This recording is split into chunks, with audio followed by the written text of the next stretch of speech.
ফিলিস্তিন ইসরায়েল সংঘাত এখন আর সীমাবদ্ধ নেই দুই দেশের ভূখণ্ডের ভেতর। যুদ্ধের এই উত্তাপ ছড়িয়ে পড়েছে বিশ্বের সবচেয়ে প্রভাবশালী দেশ যুক্তরাষ্ট্রেও। সেখানে ব্যাপক সংঘর্ষ হয়েছে ফিলিস্তিনি ও ইসরায়েলপন্থীদের মধ্যে।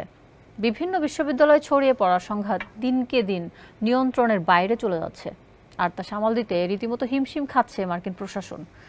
গাজায় চালানো যুদ্ধবিরোধী এই বিক্ষোভ ছড়িয়ে পড়েছে ইউরোপেও। বিস্তারিত থাকছে প্রতিবেদনে। গাজায় চলমান অসম যুদ্ধের কারণে দেশের বাইরে চরম বিপাকে ইসরায়েলি প্রধানমন্ত্রী বেনিয়ামিন নেতানিয়াহু।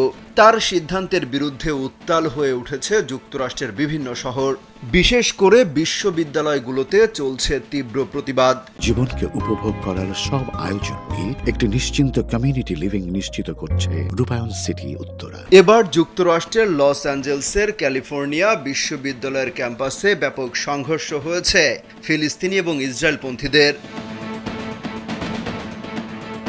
বুধবার একটি মার্কিন গণমাধ্যমের লাইভ ভিডিওতে এই চিত্র দেখা গেছে। ব্রিটিশ সংবাদ মাধ্যম রয়টার্স এক প্রতিবেদনে এই খবর জানিয়েছে।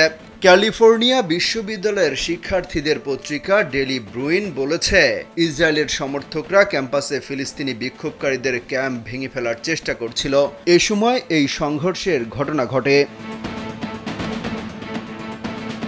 সামাজিক যোগাযোগ মাধ্যম এক্সে করা একটি পোস্টে লস অ্যাঞ্জেলসের ডেপুটি মেয়র অব কমিউনিকেশনস বলেছেন, পরিস্থিতি নিয়ন্ত্রণে আনতে ক্যাম্পাসে পুলিশ প্রবেশ করে। মার্কিন বিভিন্ন গণমাধ্যমে প্রচারিত লাইভ ফুটেজে দেখা যায় ফিলিস্তিনি বিক্ষোভকারীদের উপর হামলা চালাতে লাঠি সোঁটা নিয়ে ধাওয়া দেয় ইসরায়েলপন্থীরা। এরপর শুরু হয় সংঘাতময় পরিস্থিতি। তবে এই ঘটনায় কতজন হতাহত হয়েছে তা জানা যায়নি।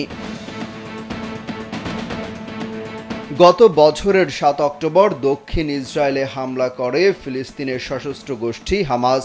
এই হামলায় ইসরায়েলি কর্তৃপক্ষের মতে 1200 নিহত হন। এর প্রতিক্রিয়ায় গাজা ইসরায়েলের পাল্টা হামলা এখন পর্যন্ত 34,000-এর বেশি ফিলিস্তিনি নিহত হয়েছেন।